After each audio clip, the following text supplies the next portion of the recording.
And welcome back to the She Leads the Way podcast, where we celebrate women in business and women in life. I'm your host, Nikki Bedford, and today we're joined by Lara Sous. She is the head of communications at MG Motors, and today we're going to be talking about how to excel as a woman within a male-dominated industry, as well as life as a communications executive. Lara, thank you for joining me. Well, thanks so much for inviting me, Nikki. So firstly, just start off, I'd love to hear about you, your journey and how you moved into communications. Yeah, so I have an unconventional journey, just like the brand. I obviously am Lebanese, so born and raised in Lebanon, worked for a couple of years, decided to venture out to Dubai to find out what the hype is all about. Yeah.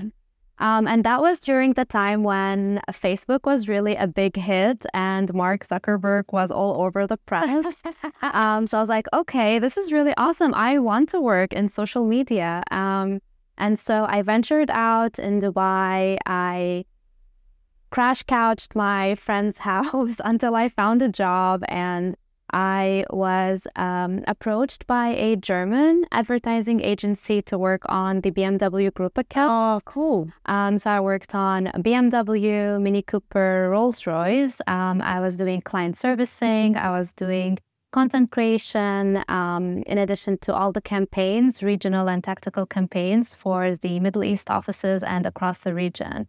And for me, I would not have thought that someone like me, who's typically a girly girl, would be into the automotive industry, as I thought that this is something that's very much male-focused and male-dominant, and I thought that I did not have the skill sets to be in this genre of work.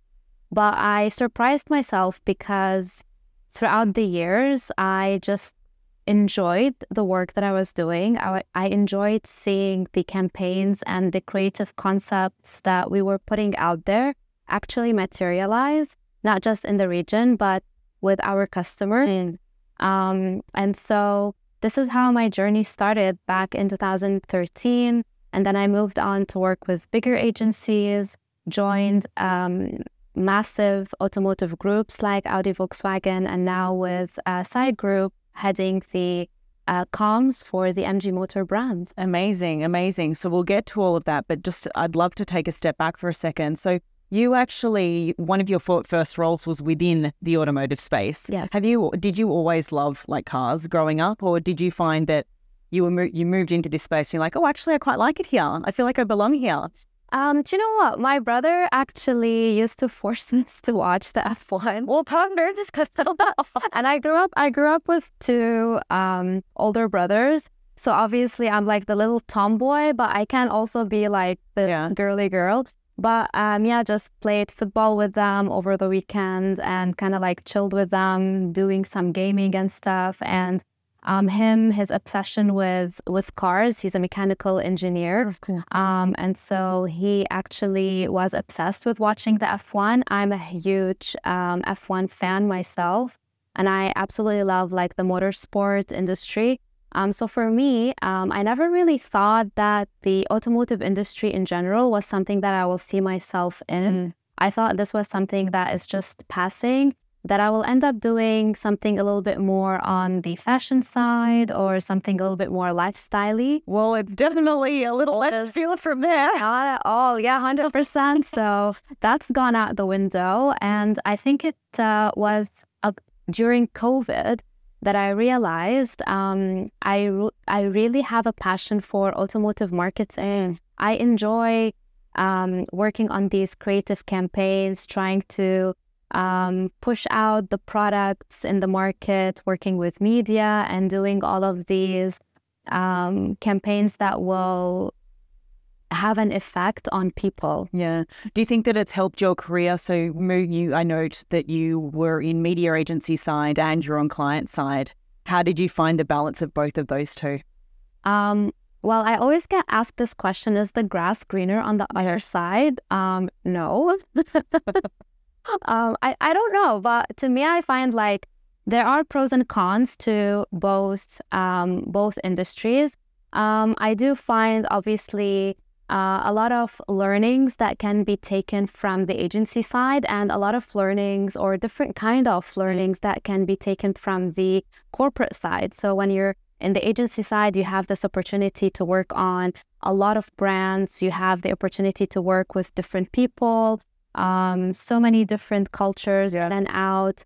Obviously, if it's a big agency, so you are exposed to a lot of more multinational individuals, whereas in the corporate world, it can be a little bit limited, but at the same time, you go heavy with learning how to develop the business, and especially in the automotive industry, because that's what makes it very exciting. With MG in particular, because it was more like a startup automotive brand, we had to deploy everything from scratch. We had to put all the foundations from scratch, and it was absolutely exciting for us, especially for me, to be a part of that journey and see how to set up an automotive business and how to make that impact happen in the market. Yeah, that's incredible. Before I ask you more about the impact that you created, tell me a little bit more about your role in communications and how you made your way into that field, because naturally, being agency side, then moving client side in the automotive realm, there are so many different departments that you could have been working in. Yes, I completely agree with you. I think getting into comms was not easy, to be honest. So I started with just basic social media, client servicing, the one-on-one meetings with general managers and marketing directors, etc. And slowly, I started building those skill sets that helped me obviously service my clients and the people that I was working with. So I did my client servicing, and I wanted to develop my PR side, getting to know media across the region and trying to really understand how the public relations industry actually functions. And so when I was approached by Volkswagen to join them in-house as a public relations officer, this was something that I was absolutely thrilled about, because I knew that this was exactly what I needed in order for me to tick all the boxes when it comes to overall communications. And so when the opportunity presented itself to me, I went for it, and this is how I got into the comms. I felt like I was able to tap into the social, the digital, the online, the creative, working side by side with events agencies to roll out our plans on ground, and at the same time working with the PR, with the journalists, not only automotive, lifestyle, tech, influencers, content creators, to also see the fruits of our product, of our campaigns materialize on the PR front. Yeah, that's great. Given you've been within the communications field for 10 plus years, is that right? 10 plus years. You would have seen so many changes. The importance of social media is paramount when getting a message across. How have you seen that change during your tenure, and how do you use it to your benefit with your strategies? Absolutely. I think social media is not highly valued still, and I hope that it is actually valued or looked at as a serious platform, because the first thing that customers do or consumers do is go on social media to consume content. They no longer go on a website. They no longer actually visit a store. The first thing they do is they look on the social media pages of a product or of a brand, and they scroll through the content to try and see if this is attractive to them, or if this actually fits their persona. Throughout the years, it's actually amazing for me to see how the platforms evolve, but more so how the communities that we are a part of also evolve to adapt to those changes that the social media platforms presented. You get to see a lot more content being developed on Reels. You see a huge spike with content creators and influencers, especially during and post-COVID times.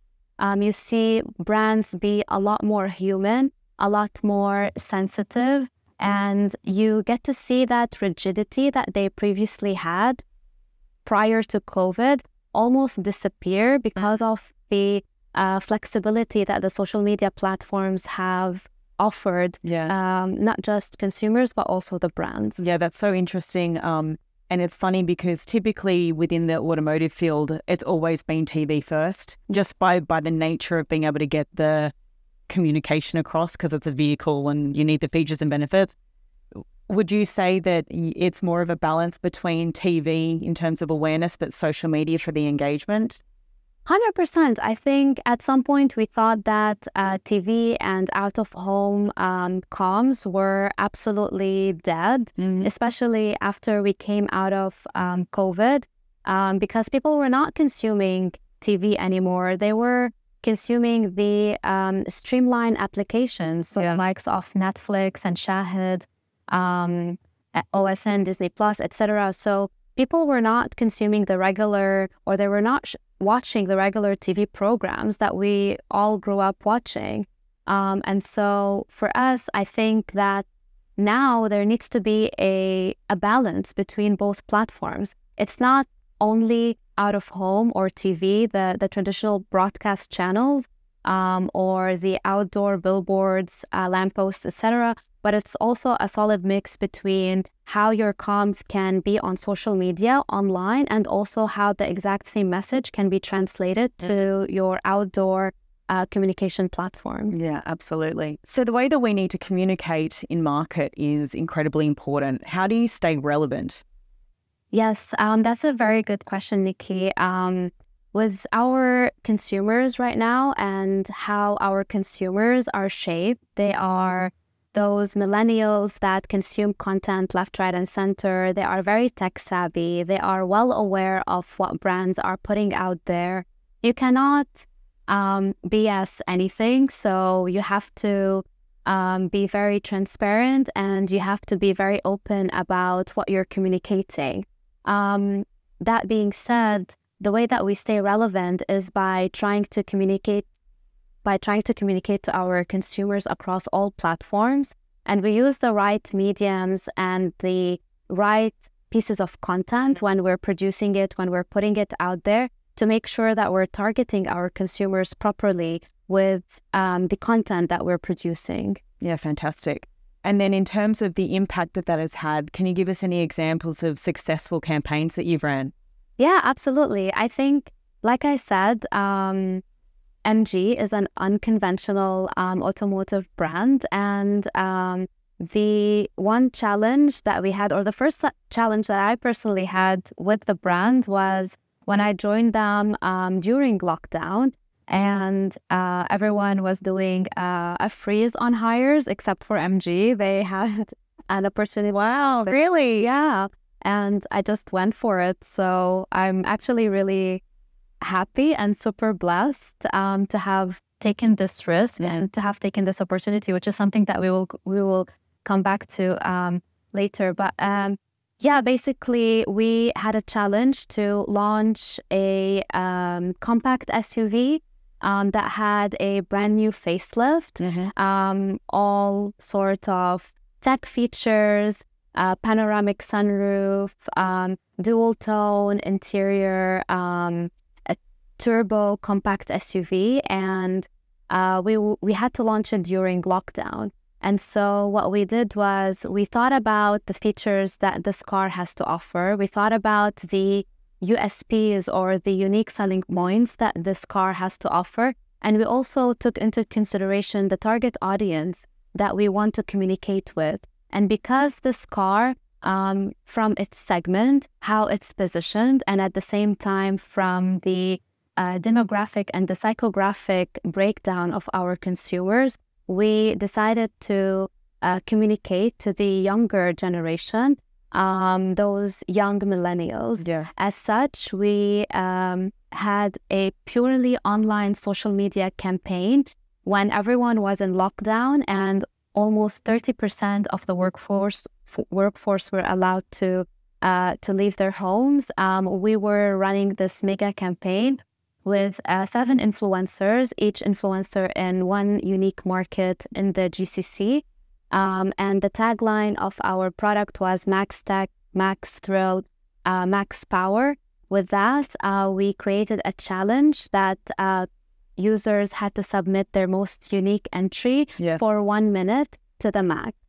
And oh gosh, did you have any like thrill seekers throwing themselves off a... I had some, we had some parkour hits. Yeah. I was like, this is really wild. And we had people doing burpees for 1 minute, which to me is like hands-on, really strong. But yeah, we had like people singing for a minute. We had cute. People had they submitted like their fastest sprint for a minute. So it was really, really good. For a minute. Yeah, I know. I can barely do 20 seconds. I can barely do 20 seconds. So we were really impressed. Like we had over 800 entries, and we were going through all of these entries to just make sure that we select the one person who is the most eligible. Obviously, we had such solid entries as well. Oh my God, who won? What did they do? So she did the burpee for Wendy. I don't blame you. That is very impressive. How long did they do? You have to applaud that. I actually did not count because some point you stopped counting, but we surprised her, and the influencer from her market actually, we called her into the showroom. She had no idea that she actually won. We did tell her that we would like to ask you a few questions about your entry. So if you don't mind coming to the showroom, because we just want to clarify a few things. And she was such a team player. So she came, her husband dropped her. And did you tell her that she had to prove it and do a minute worth of burpees? No. In order to get past, dropping, give me a word. So you need to verify this. So you need to, No, we did not. But yeah, she did win a brand new car. And I think that really for us set the tone for the brand, and it set the tone for the sort of creative content that the brand wants to put out there in the market. Yeah, fantastic. That's amazing. And just as we were coming out of COVID, we were launching a brand new sports sedan, which was inspired by our classic MGB, which is called the MG GT Gran Turismo. This car was made for the rebellious drivers. Oh, that's me. That's each one of us. We are rebels like that. And we thought that in order to do something that's a lot more engaging, but this time with the press and with the media, we wanted to challenge them. So we worked very closely with our regional agencies, Havas and Performance Communication. We created this really cool track. So even though we were on the Dubai Autodrome, we decided to create like an exclusive track, and something similar-ish to Top Gear, where you have the celebrities get behind the wheel to try to beat the time. We challenged the media whilst they were all watching each other actually go and do multiple rounds to push the car to its limit and try to get the fastest lap during the course that we've made. It was such a cool experience for the media. It was a full house. We were very limited with the number of media anyway that we were allowed to invite, because again, we were quite conscious that we were just coming out of COVID, and the restrictions were there. But still, for us to have a full house of 30 media and have this campaign be a mega success is something that I will never forget. Yeah, fantastic. I love that. So we're going to pivot slightly and talk about essentially being a woman within a heavily male-dominated industry. How have you found that? You've been working in this industry for essentially your entire career. I'd love to know your thought. Yes, it is very overwhelming. I think for me, like I said, I never thought in a million years that someone like me would actually be in the automotive industry. And this is something that I'm still trying to figure out as I go through my career.